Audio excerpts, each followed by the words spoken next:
deputy chaplain ko doon sa Cambrana sa QCC.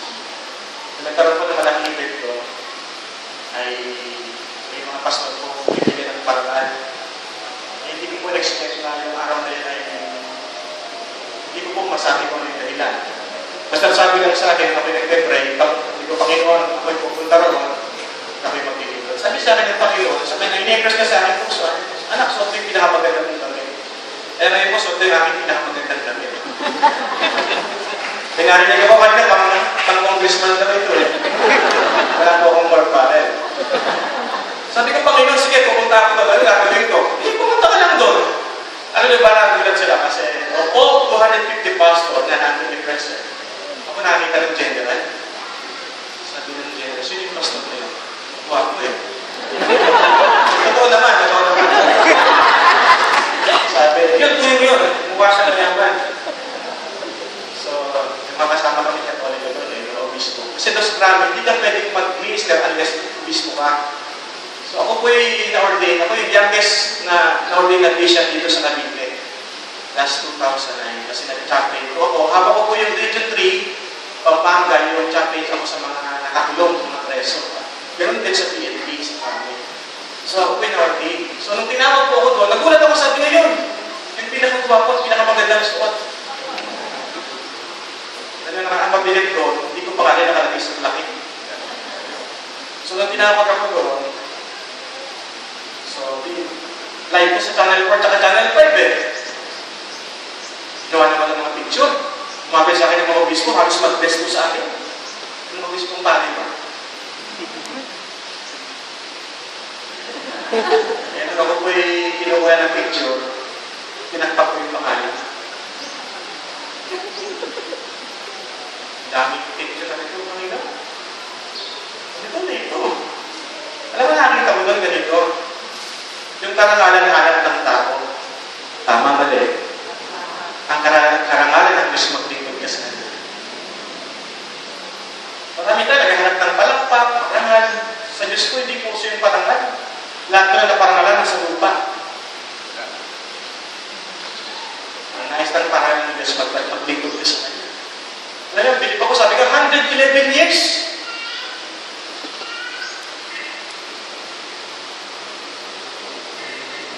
Huwag kayo titigil. May nagbubunga doon. Mga manggagawa ng Diyos. May nagbubunga doon, hindi nyo lang alam. Kaya ang aking lola ninay nung araw eh, tuwing ito, hinahanap ako nung pinapano ako. Pagsimpa ko na doon! Sabi ko naman si David, nakakandaan si David. Sabi ko. Pero mabuti kasi pagsisimba, binibigyan ko ng bakit na doon. Sabi ko yan si Ma'am Bessie. Classmate ko yan. Kaya natakot ako din ng araw kasi tumawag sa akin, sabi niya, Pastor din, napakinig pa kita, napatol tayo ulo mo, tama ba? Sabi ko, napakaganda ng mga encouragement ka kapatid. Naputol pa ulo ko. Tama ba yun? Tama. Hindi ko nagsisunod. Sinigundahan pa ng kapatid, si Shirley. Tama. Pastor, napakinig pa ka namin, nangati ko yata eh, naputulan ka na ng ulo. Sabi ko sa Bible, alam ko, naputulan ng ulo yung mga propeta. Alam niya, nag-remind sa akin, sabi ko, totoo naman yan eh, ang nagbiling ko, nawawalan ng ulo. Ako pinagpasimula, tinatanggap ko sa simbahan, 50 pesos a week. Nasa 20 years na po ako sa pagbiling ko.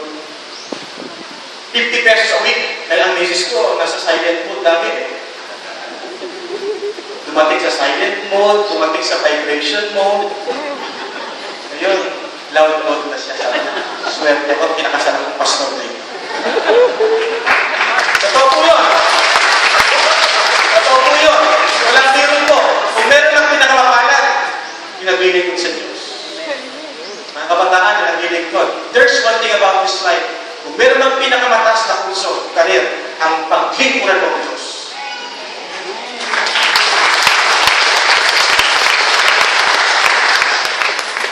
Tuwa ko yung aking classmate na yung anak ng bilig ko. Na si Oshie. I was so blessed. Kung proud ka ng anak mo nakatapos ng kurso, mas proud ka kung anak mo nagbiligod sa Diyos. That is, I believe, the highest calling.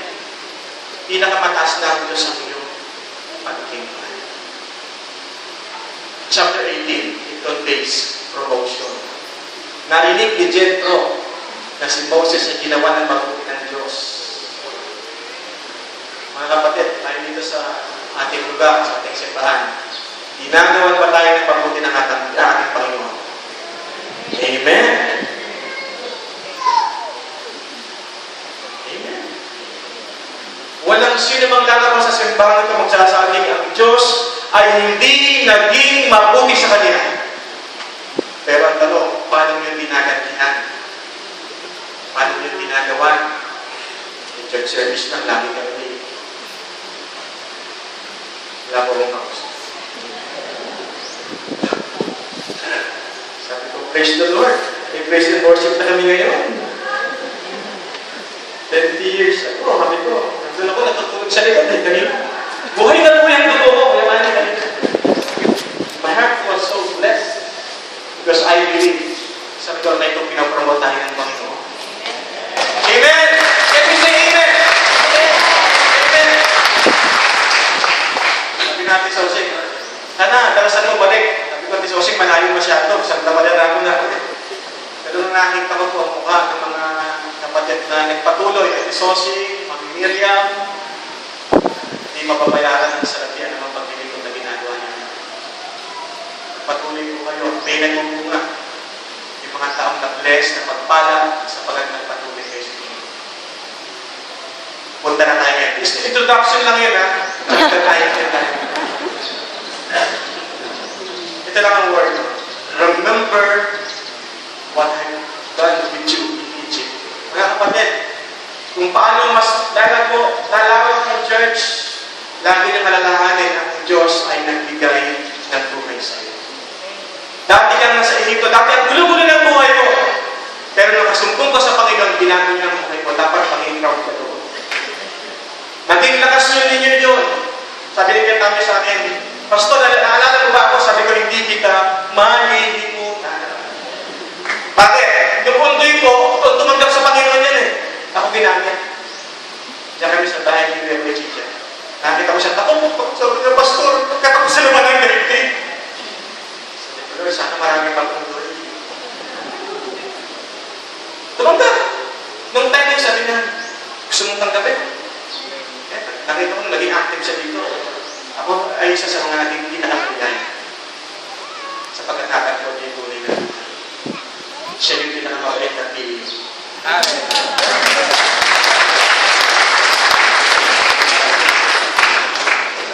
Huwag niyong kalilimutan kung bakit kayo natin dahil sa kabutihan ng Diyos. Hindi dahil sa religious ang tatay at nanay mo. You are here because of Jesus Christ. Amen. He called you for a purpose. Tinawag ka sa isang kadahilanan na yun. Dalhin ka sa kanyang sarili. Makilala mo siya. Siya yung tunay mo. Kaya kung may persecution naman, anumang kahirapan, hindi pagkakagawa sa simbahan ko, bumalik tayo sa dati. Ang pag-ibig ng Diyos ay ating sa puso. Habang umamit ako kaya, sabi ko, Panginoon, mula nung ako'y dito lumaki, hindi na wala ng kitlabang likod ko. Ang Diyos ay pag-ibig. Pag natutulog ako, yan ang lagi ko na kitlab kayo ng likod, makitab pa rin. Sana makitab pa rin sa mga puso.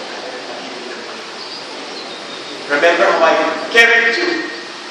Kung paano ka iligtas, pangalawa, siya ang bumuhat sa iyo. He carried us.